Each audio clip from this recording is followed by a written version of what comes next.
Here are my personal picks for a few things that make a home very German. House shoes. Sparkling, of course. Whoa. House shoes. Surely if you're inside your home, you're inside your home. So why would you need to wear shoes inside the home? Why would you need house shoes? What's up, guys? It's Dwayne, back again for another video, back in for a reaction. And today's a great, wonderful, beautiful, amazing, incredible day because it's a German day. German homes, how the Germans live. Without further ado, let's get into this reaction and let's go. Did you know that in German addresses, the street name comes first and then the number, and the postcode or zip code comes before the city? The street name goes first, then the number, then the postcode, and then the city. That's different. But I guess for you guys, that's not different. It's normal. And check out the doorbells, no numbers. Instead, they're labelled with the surnames of the people living there, which strikes me as slightly unusual for this privacy-loving nation. That's interesting. So your post, you have the names of the people living there, the surnames. That's weird. Sorry, it is a bit weird for us because we have numbers. So what if you have a household where you're living in a shared place and there are people with multiple different surnames? What happens then? Do you put all the surnames on the box? That looks like there's actually multiple surnames on that box actually, like 1, 2, 3, 4, 5. How does that work? Interesting though.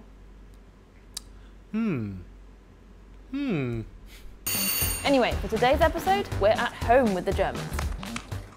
German homes come in all shapes and sizes. They also have pretty logical names. A house at the end of a row of houses is called an end of the row house, or ein Endhaus. A house where one family lives is called a one-family house, ein Familienhaus. Large houses split up into several apartments are called Mehrfamilienhäuser, or multi-family houses, and that's the most common type of home here. As I've told you before, Germans usually know the exact measurements of their home in square meters. The average German home is a little over 90 square meters, for 2 people. 5 million Germans live in a WG or Wohngemeinschaft, that's shared accommodation, and only 0.5% of households have 3 or more generations living under one roof. Cold rent means without bills, and warm rent includes costs for certain utilities and services. Oh, okay, so you can get a cold rent and then you get a warm rent. Okay. Warm Mitte. Oh, We have the same thing in the UK. You can either rent somewhere where the bills are not included, or you can rent somewhere and all your bills are included. I prefer somewhere where the utilities and services are included. It just makes it easier, doesn't it? So you don't have to worry about paying them separately, and it's annoying. Germany has long been a nation of renters. Less than half the population owns their own home, and in some larger cities that drops to a quarter. This is in part a hangover from recent history. During the war, a lot of private property was destroyed, so rental apartment blocks were built as a quick fix. In East Germany, people rarely had the option of purchasing their own property, and state-owned property was heavily subsidised. These days, some people prefer...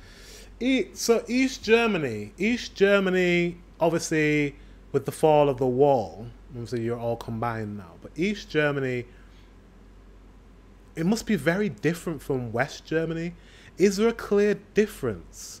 Because I imagine just being separate for such a long time, you know, the whole of Germany being separate for such a long time, each part developed in its own way. I need to learn more about the history and learn. I will be doing that though. I'll be learning a lot more about Germany because I'm still in the dark. I don't know much still. I don't know a lot yet.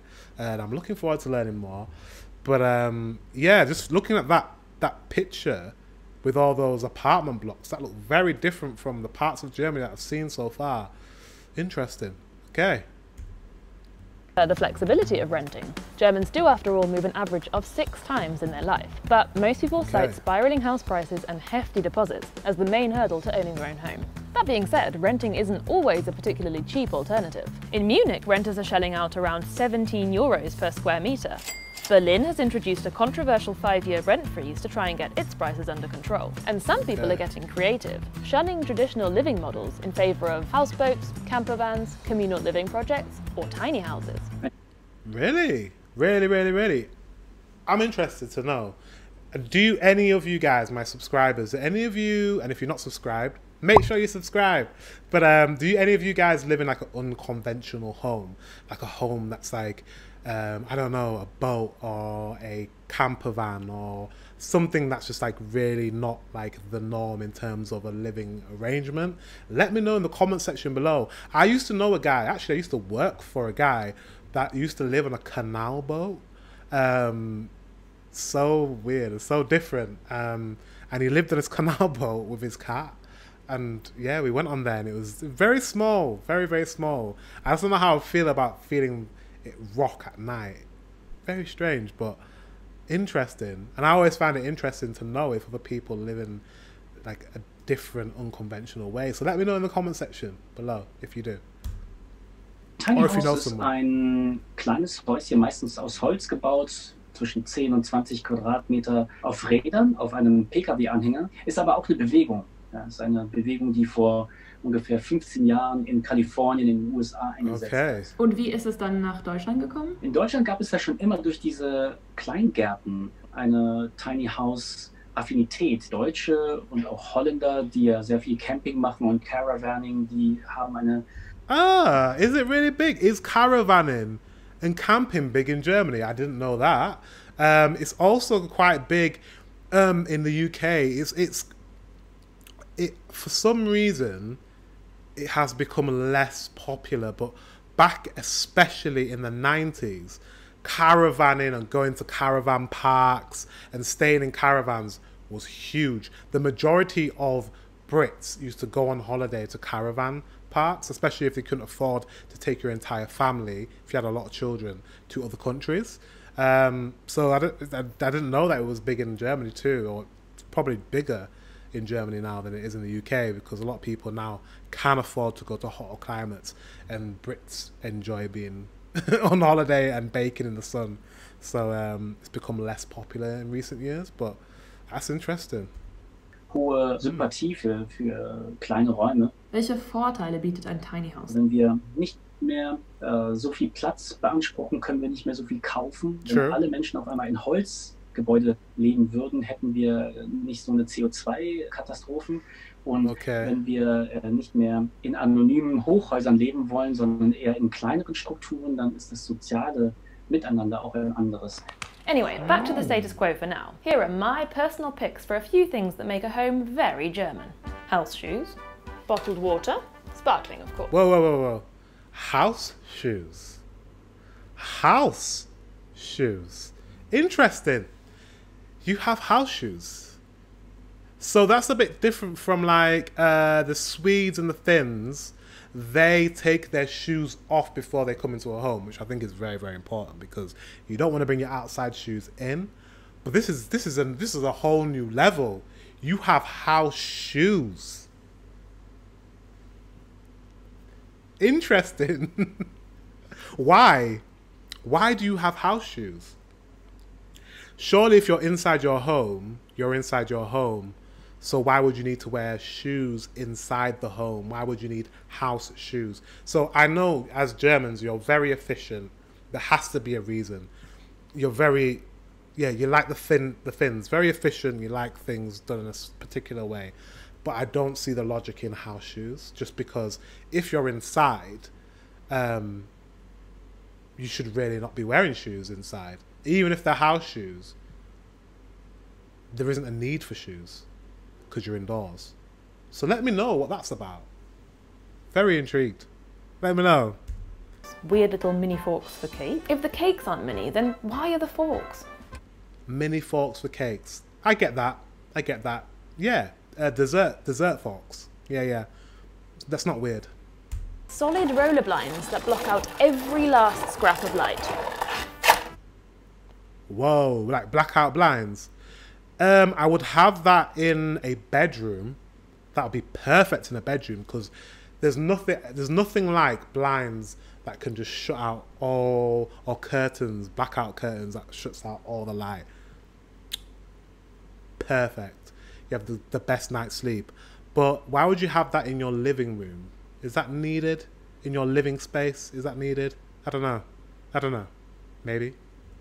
One of these. Maybe if you've got a cinema room, that could work. If you had a room where, not cinema room, or your TV room, obviously TVs look a lot better in darker environments when you're watching a movie. So yeah, I guess it could come in handy. Retro-looking wooden measuring sticks. A cellar with caged-off storage spaces. A beloved balcony. Oh. That's the most sought-after home feature. Oh, balconies are popular in Germany. I have a balcony.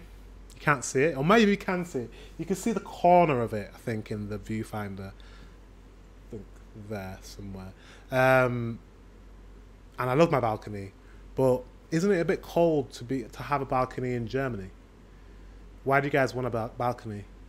I love balconies. No, I get it. I don't even know why I'm asking you that question. I love balconies. Makes sense. 2 duvets. Oh, you guys do that too. Okay, you have a lot in common with Finns. People from Finland, you have a lot in common with them. I also have a channel where I watch Finnish videos and stuff. So if you're interested in that, then yeah, I have another one. It's called Dwayne's View. This is Dwayne's Lens. I have Dwayne's View. I watch videos on Finland and Sweden, and they also use 2 duvet covers, and I thought that was ingenious. And I do not understand why in the UK we don't have that, especially if you have a greedy partner that pulls that pulls the covers onto themselves. That is, I have one of those partners. So yeah, that is amazing. Yeah, ingenious. Very practical. And unwieldy, squashy, frankly ridiculous square pillows. What's a square pillow? Why? Why do you have a square pillow? I don't get the square pillow. I don't get that. Newcomers often have a few surprises when they move into their first place in Germany. First of all, don't expect a house or flat to be furnished, even if you're renting. And the biggest shock of all might come when you enter the kitchen. Yep, it's totally normal to take your entire kitchen with you when you move. Wait, hold up, what? Whoa, what? So when you move into a flat, it's going to be unfurnished. I kind of prefer that. I don't want to sleep in anyone else's bed. It's just a bit weird. I don't like it. You don't know if people have bed bugs and all that, and I just don't like that. I normally have my own bed. Once you purchase a bed, you can have that bed forever, and you can take it wherever you want. So I'm very much in the mindset of moving into unfurnished apartments. Yeah, 1000%. So I get that. Taking your entire kitchen with you, is that if you're moving a house that you've bought and you purchase a new house and you're bringing the kitchen that you purchased in that house? Or is this for renters as well? Because that's very, very strange. Cooker, sink, everything. One good thing about moving here is that it's a team effort. It's absolutely the done thing to enlist the help of all your friends. The only payment required is beer, pizza, and the knowledge that you'll return the favour. Ah, that's cute. That's cute. Of course, it wouldn't be Germany without a good set of rules. The small print in a rental contract can include such gems as the exact level of noise you're allowed to make, how often you have to air your flat out, and the requirement to repaint every room a neutral colour upon your departure. Wow. Wow, really? I mean, I guess that's why your rentals are of high quality. This is what I've learned. That your rentals are of high quality. Our rentals in the UK, they're not of high quality, and a lot of the times the landlords are not very good. They get away with murder. Sometimes tenants get away with murder too, and it's just not a good rental system in the UK. But I get that, actually. Painting the entire flat a neutral colour for the new tenant to come in to have a fresh apartment to move into makes a lot of sense. Paint doesn't cost a lot of money, and painting's quite therapeutic as well, but I guess it's a pain. Who wants to paint? I don't know. I guess if it's in your contract when you sign it, you know it's there, so you can't really contest it if you've signed a contract and it's in there. So I get it. You guys are efficient. Very efficient. If you noticed anything else about the German way of living, leave me a comment below. Thanks for dropping by. Yeah, interesting. I've learned this one. I've definitely learned a lot in this video. I like this video. This is a good video. Caravans, tiny homes You paint your apartments when you leave. You eat with little small forks. Very interesting. Very interesting. I think I like Germany, you know. I really do. I think I like Germany. I think I like the efficiency and things done a certain way. I currently live in a country. I don't live in England, by the way. If you guys know where I live, put it in the comment section below. I don't live in England, but I'm temporarily in a country where things are not efficient like how they are in Germany. It's literally the opposite of Germany, and right now I would love to be in a country like Germany where things are done to the book, like efficiently, because I'm somewhere where it's not. So yeah, guys, thank you very much for watching. Until the next one, I'll see you very soon.